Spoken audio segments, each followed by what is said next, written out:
Texas A&M lands at number 7 in the latest college football playoff rankings. How do y'all feel about that? There's been a lot of chatter about Texas A&M's schedule this season, and even more big news out of Aggie land. Collin Klein is expected to leave A&M and take over as the head coach at Kansas State. Klein has served as the offensive coordinator for this season and last season, 2024, so he's been there for 2 seasons. Lots to discuss on tonight's show. I've got some thoughts on the latest news, and let's get right into it. Howdy, howdy, fans of the 12th Man. Welcome into this Above the Yell podcast episode. I am your host, Weston Pope. Thank you guys for following the channel, for those of you who have done so all season. For those of you who might just be stopping by and checking out the channel, I encourage you to stick around. Please subscribe, comment, and like. Love to hear from you, hear your thoughts around Texas A&M and the recent news and just college football news entirely. I think it would be a disservice on my part to not say thank you. Guys, thank you for your viewership. Thank you for your loyalty to the channel. The last episode that was posted has been the highest viewed episode to date here on the Above the Yell channel. So thank you. Thank you for those of you who took the time to watch it. And turns out, looks like a lot of people like to see A&M lose in the Lone Star Showdown. Joking, of course. I know I personally don't like to see A&M lose to rival Texas, but it is what it is. So thank you. Thank you for those of you who made that happen. So to keep some order here, I think it'll be best to just discuss the topics in the order that they were mentioned. First, A&M coming in at number 7. I think for me, I'm a little bit surprised that Ole Miss is still ranked ahead of them. Ole Miss came in at number 6. I know there was a lot of discussion around Ole Miss and whether they would drop, how would they be penalized for the departure of Lane Kiffin. So when A&M came in at that 7 spot and Ole Miss sticking at that 6 spot, I was a little surprised. But honestly, good for Ole Miss.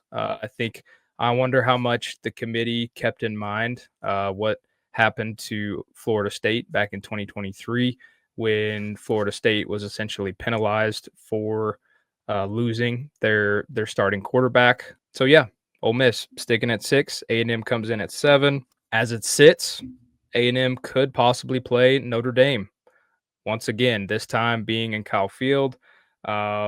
Most likely that will change in the coming week or so, especially we'll see how the conference title games end up playing out, and then we'll see where teams ultimately fall going into the 12-team playoff. I think looking at that matchup against Notre Dame, obviously for me, makes me shudder just a little bit, but also, at the same time, I'm of the position, instead of, sitting here myself complaining or worrying about who A&M is going to be playing, just go out and win and win whatever game you're dealt with when this thing concludes and that game is played on December 19th or December 20th. There's absolutely a case for A&M to be higher than 7, but losing, I think, to your rival in the last week of the regular season certainly holds some weight. And I think when you lose matters. When you lose matters for college football teams. And with A&M losing in the final week of the regular season, got to think that the committee definitely weighs in on that. And I imagine that was a huge part of their discussion to drop A&M from 3 to number 7. There's been a lot of chatter in discussion around A&M's schedule up to this point of the season. I think my opinion on A&M's schedule is, well, 2 things for me can be simultaneously true. Did A&M have a favorable schedule? Sure. Seeing how teams, panned out the rest of the season and where they currently stand, absolutely you can say that. But secondly, I think A&M, they can't control the outcome of their opponents. I think A&M, what they can control is what they do against those teams. And simply said, they beat them. They beat who they were supposed to beat and took care of business. Right now, A&M has the 3rd best strength of record just behind Ohio State, who's number 1, and Indiana, who's at number 2. A&M, they have the 15th best strength of schedule. I think for comparison to other one-loss teams around A&M, Ole Miss is sitting at 7 in strength of record and 40th in strength of schedule. Oregon and A&M are really neck and neck. Oregon sits at 4 in strength of record and 16th in strength of schedule. And for those really who have been complaining, you know, and talking, trying to, I think, diminish what A&M accomplished this season because of the schedule they were dealt, my question to you is simply how do you propose it be handled? I think it's important to go back to week 1 of the college football season.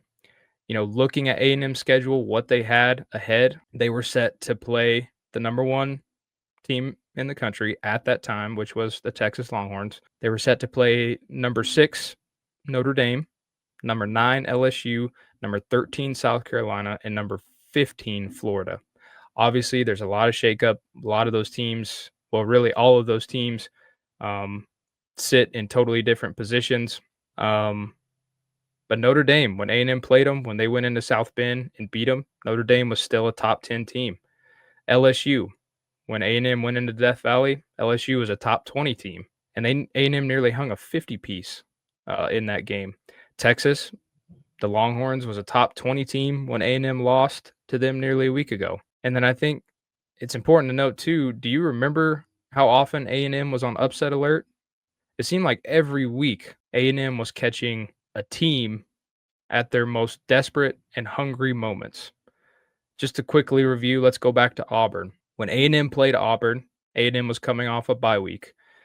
They just come off the top 10 win against Notre Dame, went into the bye, had Auburn at home in College Station. Auburn was coming off that controversial, really heartbreaking loss to Oklahoma. They lost 24-17 in Norman. It was, I think Auburn, they played good football that Saturday. Is a valiant effort from them, especially defensively. But A&M ended up beating them 16-10, and that was a day where A&M's offense was extremely sluggish. It was just not really a day for offensive points.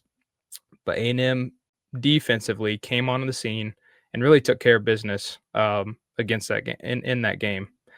Mississippi State up next at home in College Station. Mississippi State, they were coming off the overtime loss to Tennessee from the previous Saturday. You bet A&M on upset alert. A&M ended up beating them 31-9. Following Mississippi State, next up, the Florida Gators. The Florida Gators at this time were just coming off a top 15 win against Texas in the Swamp. There was a lot of belief in the Gators and them putting it together offensively with DJ Lagway and the skill players that they had. A&M on upset alert, absolutely. A&M ended up beating them 34-17. Then you go to Arkansas. A&M gets their first game on the road in the SEC. Bobby Petrino, it's his first game back in Razorback Stadium. For those of you close to college football, you know the history with Bobby P there at Arkansas. And Arkansas at the time, they were toting the number 1 offense in the SEC. Talon Green looked like one of the best quarterbacks in the country. Could A&M slip up? That was a question that was going around. Absolutely. A&M ended up beating them in a shootout, 45-42. Defense was not really the name of the game that day, but for those of you who have also followed the Southwest Classic between A&M and Arkansas, you know how that game goes. That's the most 45-42 is the most Texas A&M versus Arkansas score that you could possibly have. Then you go to LSU. You get LSU in Death Valley. A&M hasn't won in Death Valley since the 90s. You bet the upset was hammered. A&M ended up beating a top 20 LSU at the time. Ended up beating them 49-25. So what's my point to all this? There was a perception around these teams that A&M played that they were good enough to beat A&M. You can't sit there and put A&M on upset alert and believe the opponent is good enough to beat A&M just to go back here at the end of the season and say, "Oh, but A&M didn't play anyone. They weren't truly tested." You can't really have it both ways. Um, and I think really it's that simple for me. I think moving forward, we'll see how things pan out. A&M, we'll see who they draw. It's looking like a first round college football playoff game in Kyle Field. We'll see. We'll see. We'll really get a good picture of probably A&M being tested again because you're now that you're in the playoff, you're going to be playing top 12 teams every single week. That's really all I've got to say about that. I think at the end of the day, let people talk. I'm just here to share my thoughts and my opinions around things that are being said for Texas A&M. Okay, let's talk about Collin Klein. It's amazing, I think, what A&M can accomplish when they have an entire season of healthy quarterback play. A&M for the first time since 2020, the starting quarterback for Texas A&M in 2025 was the same quarterback who played last Friday in Austin against the Texas Longhorns. It's the first time that's happened for A&M since 2020. Under Klein this year, A&M is 16th in scoring, 20th in total offense, 32nd in passing, 26th in rushing. Top 50 numbers will across the board will get you a long ways. I think phenomenal job that Klein has done in his 2 seasons with A&M. Obviously, it sucks losing him, for a head coaching job. But ultimately, isn't that what you really want as a program? I think you want to see your coordinators in these potential head coach conversations, because it means that you're hiring the right people. Obviously, really happy for Klein. Good to see him go back to his alma mater there at Kansas State. I imagine he'll have a ton of success up there in Manhattan, Kansas. So good for him. But also, he will it sounds like he'll be finishing out the season through the playoff with A&M. So he'll still be calling plays for A&M in the playoff. So, yeah, big win there, but good for him. Now the big question is, who does A&M target as their next offensive coordinator? I think for me, looking at the characteristics of Klein did a really good job of, I think, extracting the players' strengths and putting them in positions to succeed, which is something we have not seen from a coordinator, I think, at A&M in a really long time.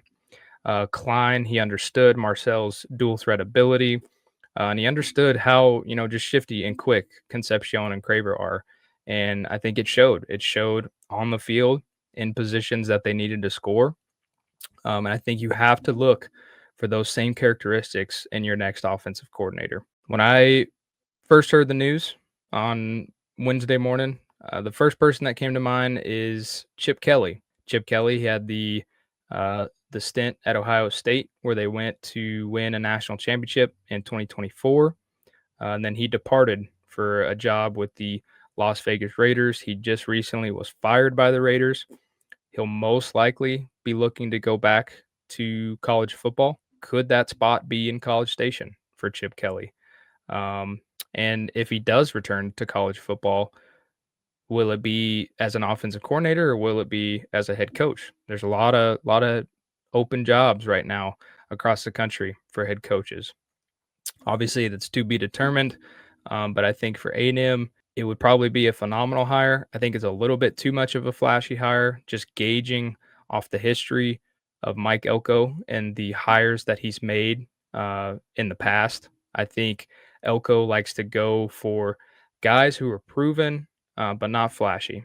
So obviously, I think Kelly would come probably with a pretty high asking price as an offensive coordinator, but I think it still doesn't shy away from the fact that I think Chip Kelly would be a really, really good hire. And I think for A&M, you're most likely not going to pull away guys like Mike Denbrock at Notre Dame, Shannon Dawson at Miami, Mike Shanahan at Indiana.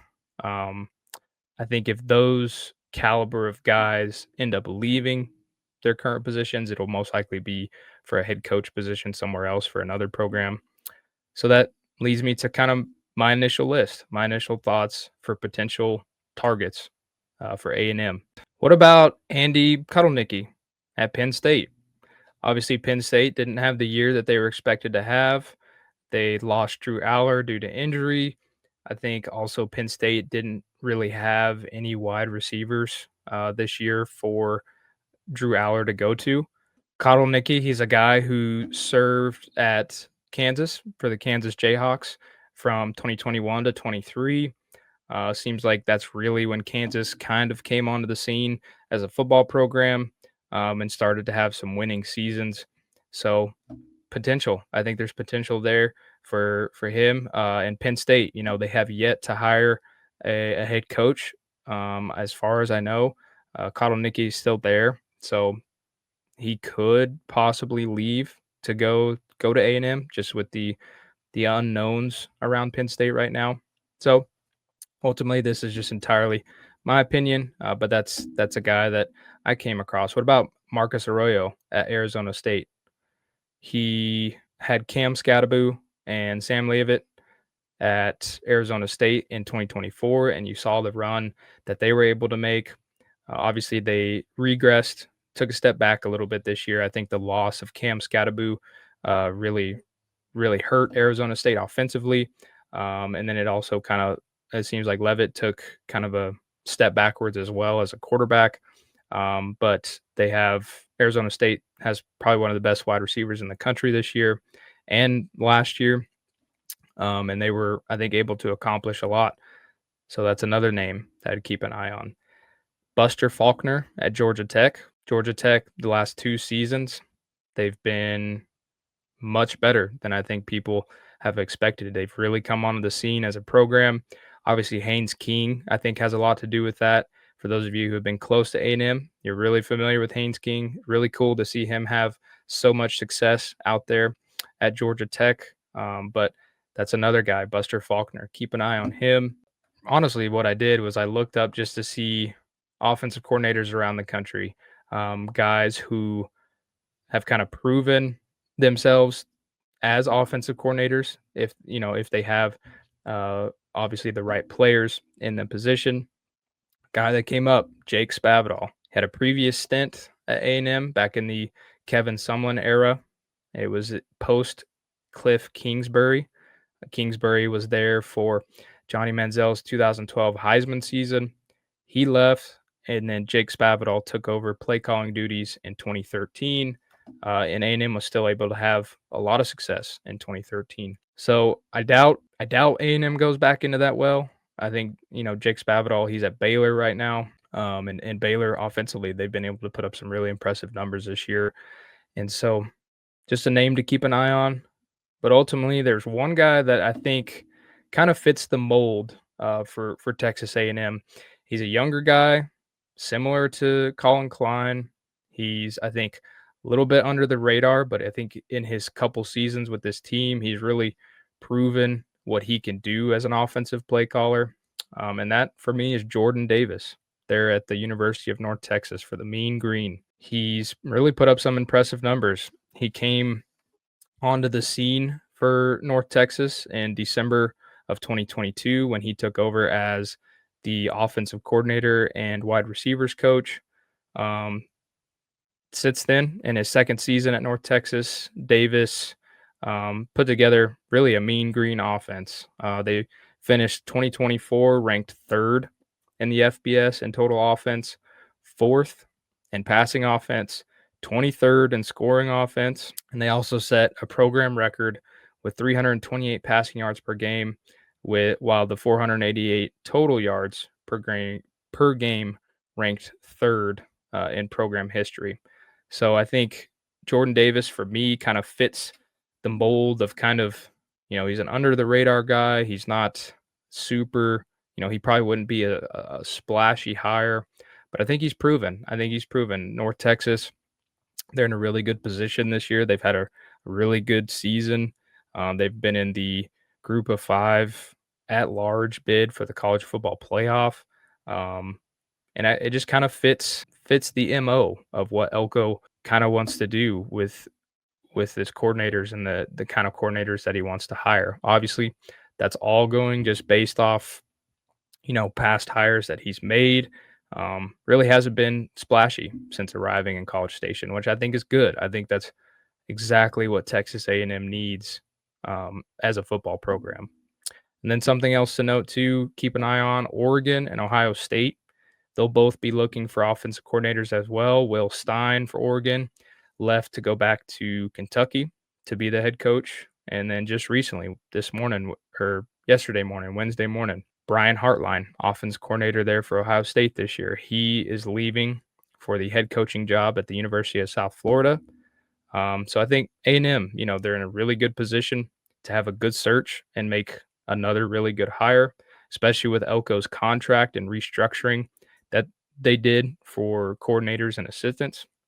So for me, I always love a good coaching hire. But that's it. That is all I've got for this episode. Let me know what y'all think. Comment with your thoughts below around A&M, around their schedule, who they should hire next as the offensive coordinator, and then comment how you think A&M will do, who they'll end up pulling for their first game in the college football playoff, most likely being played in Kyle Field. So for those of you who have watched this long, thank you for your viewership. Thank you for your commitment to the channel, to this episode.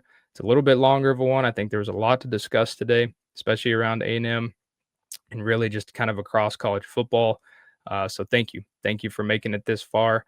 Please continue to like and subscribe, comment with your thoughts below. As I always encourage you to do. I also encourage you to stick around, subscribe to the channel. It helps me to just continue to create good quality content surrounding Texas A&M. So thank you guys. Thank you for supporting just a dream of mine as I plan to keep this thing rolling. Until next time, gig 'em and God bless.